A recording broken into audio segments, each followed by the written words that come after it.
Few names can rival Harley-Davidson in US pop culture. It's the sound of Americana. Scott Brown served as Donald Trump's ambassador to New Zealand during Trump's presidency, while indulging his lifelong passion.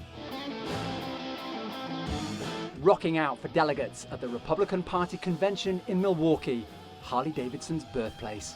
Its first bike was produced in 1904, and presidents like Ronald Reagan have used Harley as a totem for protecting American manufacturing. Where U.S. firms have suffered from temporary surges in foreign competition, we haven't been shy about using our import laws to produce temporary relief. If that sounds familiar, Trump had a similar trade agenda that suffered some adverse consequences. Even a company as iconic as Harley-Davidson had a tricky relationship with Trump while he was in office. The company estimated it lost around $100 million after tariffs that Trump imposed on overseas imports to protect American manufacturing largely backfired on many companies.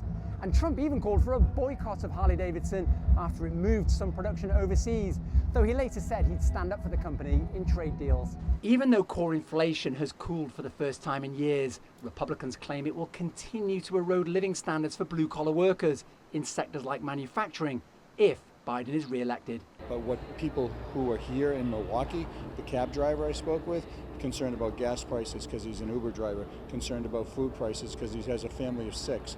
And those are the things that people are more concerned about than on the global basis. But how might tariffs under a second Trump presidency impact an economy emerging from the worst inflation crisis since Reagan took office, with a pledge to end crushing price rises? You know, we just want to be treated fairly. I think that's kind of the message that President Trump is saying. Hey, if we allow your cars in, then you got to let our cars in, and let's compete on a level playing field. But if you're not going to let us in, we're going to put tariffs on you. And yet Trump is courting the blue-collar vote so much that a major trade union has made history in Milwaukee. It's an honor to be the first Teamster in our 121-year history to address the Republican National Convention. You know what I see? An American worker being taken for granted. Workers being sold out to big banks, big tech, corporates, and the elite. Even if the Teamsters Union stops short of endorsing Trump or any candidate, it's clear the music is changing in this most extraordinary presidential election. Owen Fairclough, CGTN, Milwaukee.